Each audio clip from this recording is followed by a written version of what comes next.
So today we're going to talk about a lot of things, and it's going to be a wide variety of what's encompassing the world of Ozark Wastelands.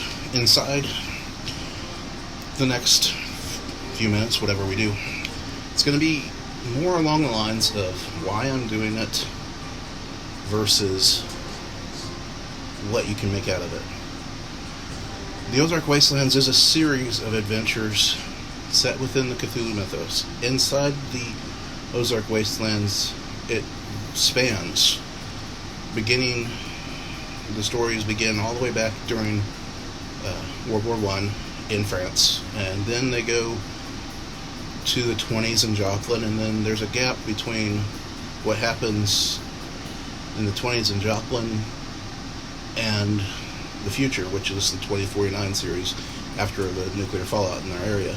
I've explained about that on multiple other videos in it. Today we're going to focus on why there's a gap and what that means. What that means is there's a whole world to expand upon. In that, we'll be taking more people that want to join up on the role-playing membership tier, and we'll be using that time to actually get our own version of stories that can later be added into the storyline, either be novel or podcast, whatever we want to do.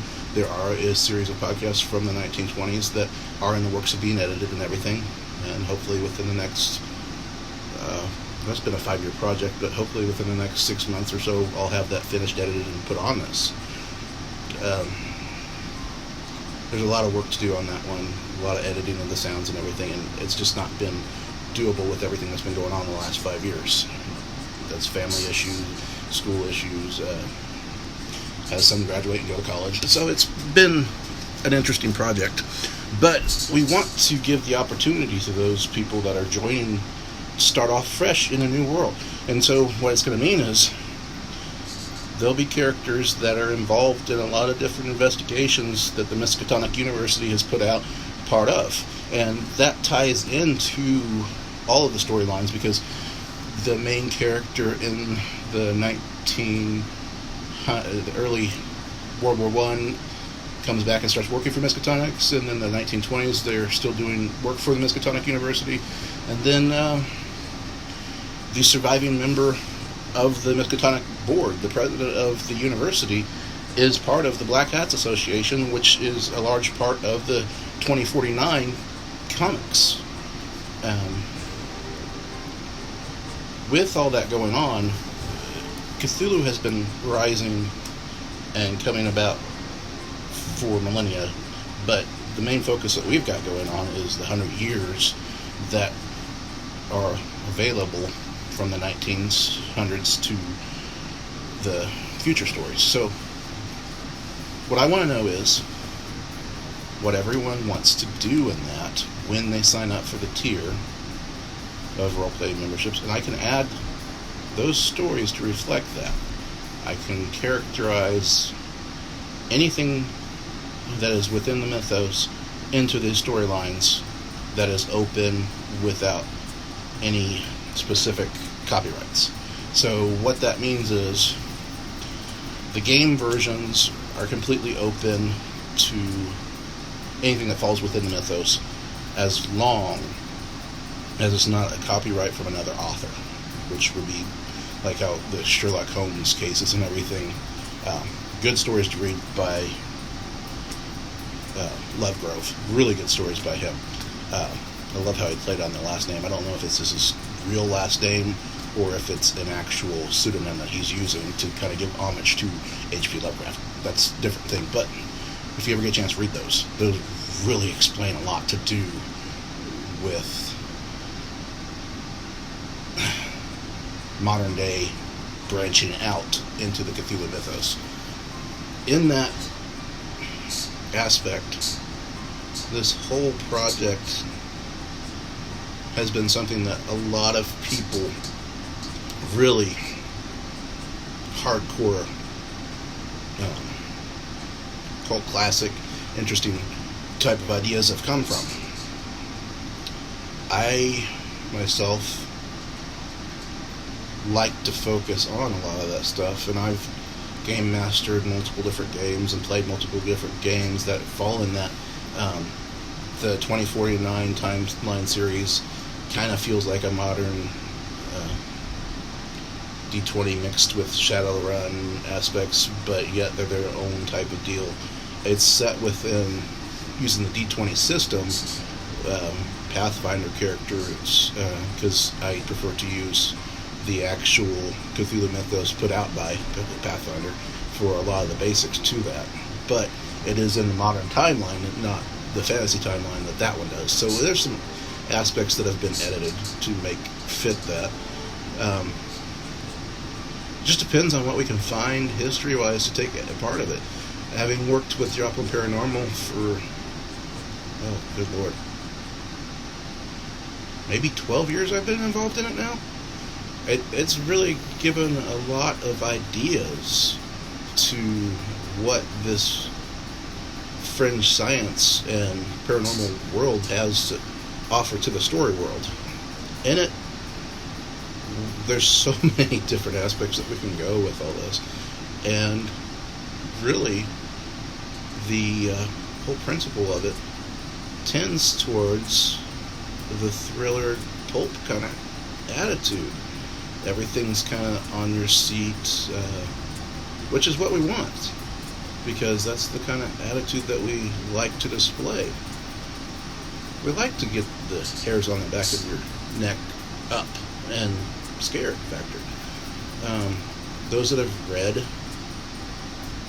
any of my writings or read any of the comics should by now understand that we're going for a lot of hidden story plots, a lot of how would you say, leave you hanging, wanting to know more, and a lot of mystery, thriller aspects to it, where you kind of try to figure out what's going on, especially when it comes to showing the presence of the spiritual beings and the different things. Because most of the time what I do, they show them as an orb, and then you show them possessing the bodies of humans. There's not as much ghouls and monsters that have shown up yet on it. Maybe a few locations in the storyline that I have for the 2049, and there is a few that are coming out in the Volume 2 series, starting with issue 1. And if you're a patron in this group, you'll have seen the trailer, and also in the public side of it, I think I've put viewable where Cthulhu actually starts making his appearance. Obviously, I left out the typography and the story line to that, so you don't know what all is actually going on there. You can get a premise by seeing it, and he looks like he's reaching for one of the orbs to talk or to control, but in the actual script and everything for the story, you'll understand what's going on with that a lot more. I'm still yet to decide how much I want to start showing of Cthulhu in the actual physical realm, because the whole premise of it, he's supposed to be sleeping and yet to awaken in the spiritual realm. Because if you understand the whole storyline, once he does, utter chaos and madness goes on. So mostly I'm referring to the man in the yellow robe, which is Hastur. So Hastur is going to be more seen in the physical realm than Cthulhu. Now, Thurlep, or whatever his name is, also comes into play in the later storylines. I never can pronounce that right. In the 1920s and the Civil War and stuff, because in the comics it's not so much, but in the actual RPG and the podcast that we've been working on, he is a big character in that, and it's kind of a battle between the three. You've got the Man in the Yellow, you've got Cthulhu, and then you've got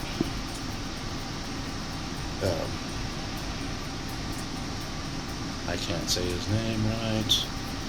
We'll just refer to him as Mr. N. And in that,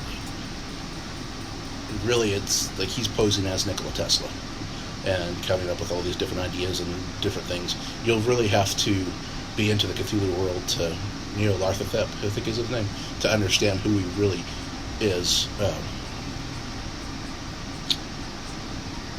does play a big part in what we've done already in the game sessions with our local group, which, because of COVID, we've kind of put off for a while on that. We might be picking that back up and make that one of the Zoom realm games that is available to join up on here yet. I've got to talk to the members of that to see how many of them are still going to be playing, where to pick up on that, what to do. Once we do all that, it's going to be a lot more random possibilities for people to play different ones, and we'll open up multiple other deals to that. But right now we got to get a broader source available due to needing more patrons to join up so that we can build that fan base. One of the things that we've got coming up is I have been interviewed for the SEK Art Walk deal that's going to be virtual coming up in the future. I was interviewed, and it's already available on the site, for the Joplin Art Walk, what we were doing for the whole project. Then, coming up in March at Chaos Brewery in town, if everything goes right, I will be having a huge gallery show of all the different work that I've done art-wise for this project and whatever else. So those opportunities to see in person blown-up images will be available. And throughout this time, like I said, I will be adding more stories on. That's part of what's included with the overall fan membership pages. Then you've got the extras like the fireside stories, the RPG membership, all those different things that are available, the limited stickers, and then you can buy the actual whole Volume 1 comic on this for $15 a month tier in PDF form, and you'll be able to read that whole Volume 1 through 6, or excuse me, issues 1 through 6, Volume 1, and that's included. So that tier itself is limited only to the amount of people that sign up for it, and it can be opened up more, but why it's limited, I don't think that one's limited anymore. I think I took that off. I think it's now open to everybody. What's limited is the stickers, the signed stickers. That's one that's limited, and the tiers that have the actual ability to play role-playing games. So scratch that. Sorry, didn't mean to mess up on that one. Like I said, this is human interaction. This is me talking, so it's obviously recorded. But I'll be opening up live Zoom live streams and different things like that over the future. Right now, it's just kind of getting used to the aspects of what we have available to give out. So I want to say, once again, thank you for watching. We're going to go ahead and go now. But keep tuned, and I'll make sure everything is available for you to see. Have a wonderful day. Bye.